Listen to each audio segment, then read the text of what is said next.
টাকা আর আধিপত্যের শেষ চালটাই চাললো ভারত ও আইসিসি, যেখানে ভোটের আয়োজন করে বাংলাদেশকে ভারতে যেতে বাধ্য করার সিদ্ধান্তই জানিয়ে দিল তারা। একদিনের মধ্যে ভারতে যাওয়ার সিদ্ধান্ত না জানালে বিশ্বকাপ থেকে বাংলাদেশকে বাদ দিয়ে স্কটল্যান্ডকে খেলানোর প্রস্তাব তাদের। এদিকে আইসিসির সেই ভোটাভুটিতে বাংলাদেশ ব্যতীত মাত্র একটি দেশ ভোট দিয়েছে বাংলাদেশের পক্ষে। আরও বিস্তারিত শুনুন প্রতিবেদনা। আইসিসি বেশ আগে থেকে ভারতের পক্ষপাতিত্ব করে, আর সেখানে এখন তো আইসিসির সভাপতিও ভারতীয় জয়শা। সেখানে স্বাভাবিকভাবে অন্য দেশগুলোকে বিভিন্ন লোভ দিয়ে ভোট নিজেদের পক্ষে নেওয়া তো কঠিন কাজ নয়, আর হয়েছেও সেটি। আইসিসির বোর্ড মিটিংয়ে সম্ভাব্য পাকিস্তান ছাড়া আর কেউই ভোট দেয়নি বাংলাদেশের পক্ষে।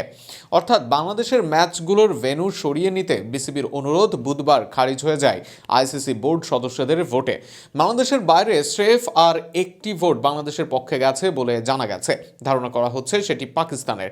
এই অনলাইন সভায় যোগ দেন আইসিসি চেয়ারম্যান জয় শাহ, বিসিবি সভাপতি আমিনুল ইসলাম বুলবুল, ভারতীয় বোর্ডের সচিব দেবাজিৎ সাইকিয়া সহ টেস্ট খেলুড়ে সব দেশের প্রতিনিধি। সহযোগী দেশগুলোর দুই প্রতিনিধি, আইসিসির প্রধান নির্বাহী সঞ্জয় গুপ্তা, আইসিসির ডেপুটি চেয়ারম্যান ইমরান খাওজা ও আইসিসির মহাব্যবস্থাপক গৌরব সাক্সেনা। সেই মিটিংয়ে জানিয়ে দেওয়া হয়েছে 48 ঘন্টার মধ্যে ভারতে বিশ্বকাপ খেলার সিদ্ধান্ত জানাতে হবে বাংলাদেশকে।